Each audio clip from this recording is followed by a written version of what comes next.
There's a man I want you to think about. He's smart. He works hard. He's probably the most competent person in the room. But every time he makes a decision, every time someone raises an eyebrow, every time there's the slightest hint of pushback, he talks. He explains. He justifies. He goes on until everyone in the room has nodded and smiled, and he finally feels safe enough to stop. And here's the thing nobody tells him. Every single time he does that, he loses a little bit of power. Not dramatically, not all at once, just a slow, quiet leak. And by the time he notices it, people have stopped seeing him as someone in control and started seeing him as someone who needs their approval to function. You might know someone like that.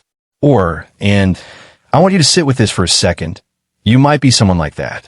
Because here's what I've come to believe after going deep into the psychology of power, status, and human behavior. The compulsion to explain yourself is one of the most misunderstood self-sabotage patterns that exists. And most people do it every single day without realizing what it's costing them. Today, we're going to break that down completely.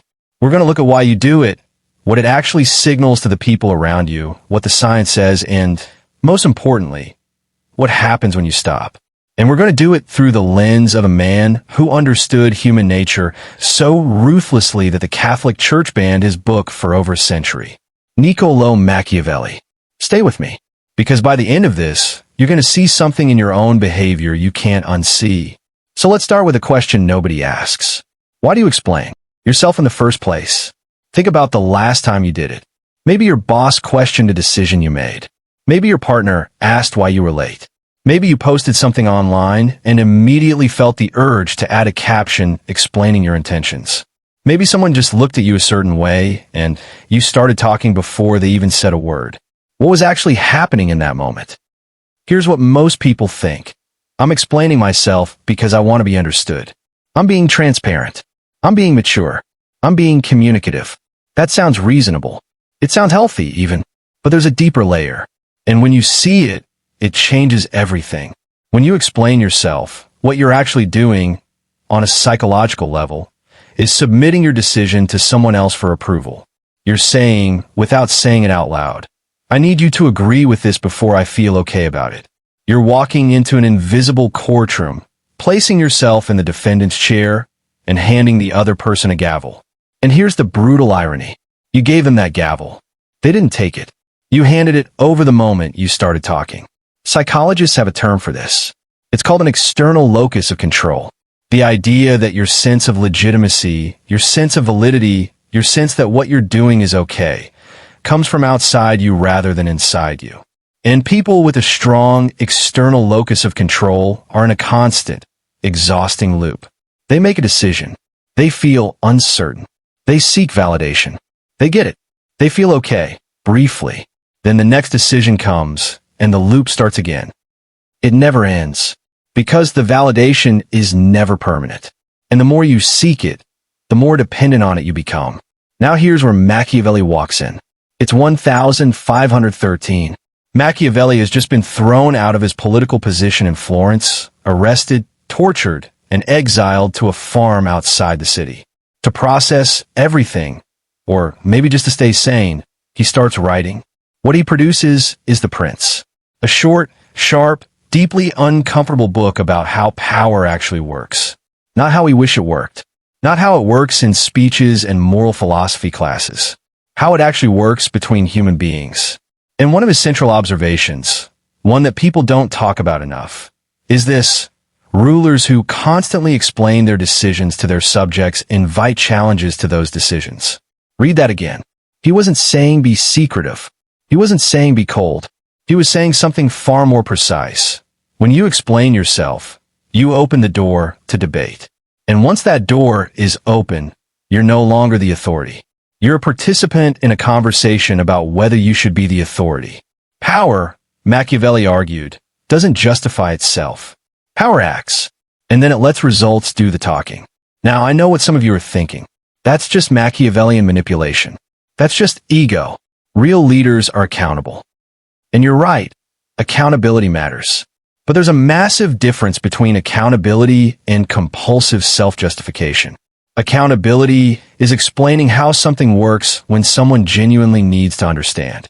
Compulsive justification is explaining why you deserve to do what you're doing every time someone looks skeptical. One is communication. The other is a plea. Machiavelli saw that difference with perfect clarity. Most of us are still blurring the two. Let me give you a specific example that I think will land. Imagine two managers. Same company, same level. They both make a difficult call. They restructure their team's workflow, and not everyone is happy about it. Manager A calls a meeting, spends 40 minutes explaining every reason behind the decision, acknowledges all the concerns, revisits the logic 3 times. By the end, half the room is nodding, but the other half is now poking holes in the reasoning he himself laid out. 3 weeks later, he's still fielding questions about it. The decision never fully lands. It just lingers in a fog of ongoing debate. Manager B sends a single email. We're changing the workflow. Here's how it works. Questions, come see me. In the next team meeting, someone pushes back. She listens, genuinely listens, and then says, I understand the concern. We're moving forward. That's it. Who do you respect more? And more importantly, not who do you like more, because that's a different question, but who do you follow more naturally? Almost everyone, when they're honest, says Manager B. But here's the question that matters. Why? It's not because she was cold. It's not because she was arrogant. It's because she communicated something wordlessly, something that registers at a level below conscious thought, which is, I don't need your permission. I've thought this through. I own this decision. And that signal, that quiet confidence, is one of the most powerful social cues that exists in human interaction. Now let's talk about what the science actually says. Because this isn't just philosophy.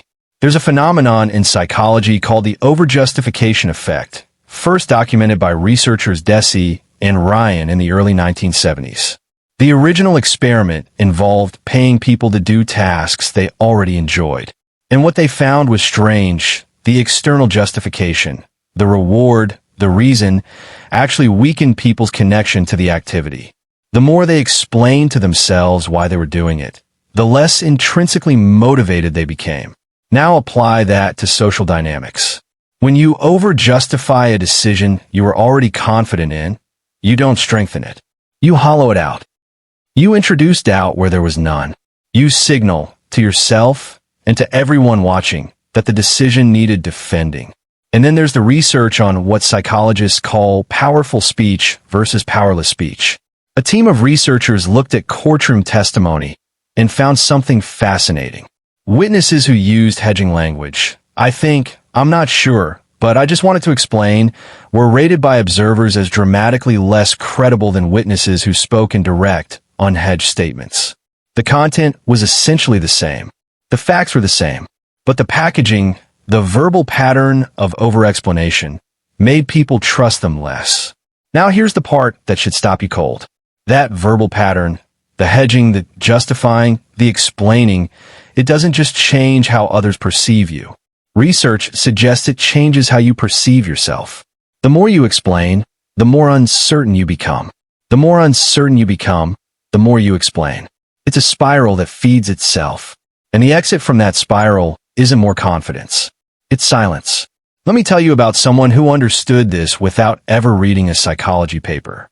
By the early 2000s, Steve Jobs had returned to Apple and was making decisions that baffled his board, confused analysts, and frustrated market researchers. He killed products with devoted followings. He obsessed over details that focus groups said consumers didn't care about. He refused to justify his product vision to almost anyone outside a tight inner circle. When pressed by the press, by shareholders, by critics, his answers were famously short, almost terse. Not because he was rude, but because he operated from a place that simply didn't require external validation. And people called him arrogant. Some still do. But here's the reframe that changes everything. Jobs wasn't withholding explanations because he was cold. He was withholding them because he was complete. There's a difference. Coldness is disconnection. Completeness is self-possession. One comes from not caring. The other comes from knowing, deeply, quietly, that the decision has already been made, thought through, and owned. The people around him didn't follow him because he explained his vision well. They followed him because he didn't need to. Now let's get personal. Because this isn't just about managers and CEOs and Machiavellian political theory. This shows up in your most intimate relationships. Maybe more than anywhere else. Think about a relationship, romantic, friendship, family, where you started explaining yourself a lot. Every choice, every mood, every time you needed space, every time you said no to something. And think about how the other person started responding over time. Here's what usually happens. In the beginning, they're reassured. They feel included. It feels like openness. But slowly, almost without either person realizing it, a new dynamic sets in. The explanations become expected, then required. Then, if they ever stop coming, something feels wrong to the other person. Why aren't you explaining? What are you hiding? What's different? You train them to need your justifications. And in doing so, you handed them a kind of authority over you that you never consciously intended to give. This is what Machiavelli meant when he wrote about the danger of appearing to need consensus. It wasn't a cynical observation. It was a deeply human one. When you signal that you need approval, people start believing, genuinely believing, that they're supposed to provide it. And then when it's withheld, conflict erupts. The relationship doesn't become more honest through constant explanation. It becomes more fragile. So what do you actually do with all of this? Because I want to be really clear about something. This is not a video telling you to become closed off. It's not telling you to stop communicating or to be dismissive or to pretend emotions don't exist. That's not the lesson. The lesson is far more specific. And it starts with learning to tell the difference between two things that look identical from the outside, but feel completely different from the inside. Explanation is when you give someone information they genuinely need. Justification is when you give someone information because you need them to approve of you. One is generous. One is needy. And the uncomfortable truth is that a lot of what we call communication is actually just the second thing dressed up as the first. So here's the first practical thing you can do, starting today.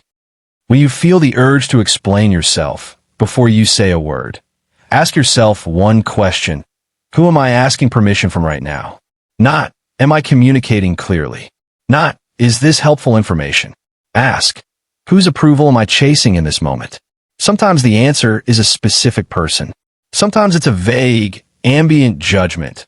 That invisible crowd we're all performing for in our heads. But just asking the question creates a pause. And in that pause, you get to choose. Second thing, practice what I call the one-sentence rule. If you feel you must explain a personal decision, you get one sentence.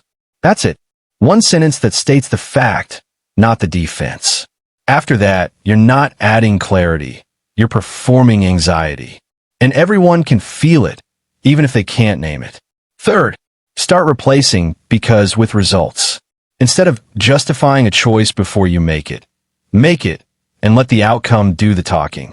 This is Machiavelli's most practical insight condensed into one behavior change. Outcomes justify decisions more powerfully than any argument ever could. And the fourth thing, and this is the deepest one, is to start building what psychologists call an internal locus of control. This is a practice, not a switch. It means making decisions and sitting with the discomfort of not explaining them. Journaling about your choices privately before you seek anyone's opinion. Building a relationship with your own judgment that doesn't constantly outsource itself to other people's reactions. It's uncomfortable at first. The silence feels risky. Your brain will generate 100 reasons why you have to explain, why this situation is different, why not explaining is selfish or arrogant or cold. Those are the walls of the cage talking. Because here's what's on the other side. When you stop explaining yourself, not out of coldness, but out of completeness, something genuinely strange happens. People listen more carefully when you do speak. The words land differently because they're not buried in a pile of justifications. There's weight to them. The relationships in your life quietly restructure. The ones that depended on your constant justifications either evolve, or they reveal themselves for what they always were. And something shifts internally that's hard to put into words. The closest I can get is this. You stop feeling like a defendant in your own life. You start feeling like the author. Machiavelli understood 500 years ago what neuroscience and social psychology are now spending careers proving. That power is not declared, it's displayed. Not through aggression, not through arrogance, but through the quiet, consistent signal that you're the final authority on your own decisions. And that signal doesn't require a single word. Here's what I want to leave you with. Think back to that man at the beginning, the one explaining himself to a room that stopped listening. There's a version of that story where someone finally tells him a truth, where he sits down, stops talking, and realizes that the approval he was chasing was never going to come from out there. It was always going to have to come from in here. The moment you stop explaining yourself isn't a moment of arrogance. It's a moment of arrival. It's the moment you decide that your decisions don't need a jury. They need an author. You're the author. So here's your challenge for this week. One decision per day. Something real, something that matters to you, and you tell no one why. Not out of secrecy, not out of coldness, out of completeness. Notice who gets uncomfortable. Notice who respects it. And most importantly, notice how you feel. Because that feeling, that quiet, solid, slightly terrifying feeling, that's what Machiavelli was writing about. That's what the research is pointing at. And that's what's been waiting for you on the other side of all those explanations you never needed to give. If this hits something real for you, subscribe because this channel exists for exactly this kind of conversation. Share this with one person who needs to hear it. And if you want to go deeper on the psychology of power, influence, and the patterns that run our lives without our permission, the next video is already waiting for you. I'll see you there.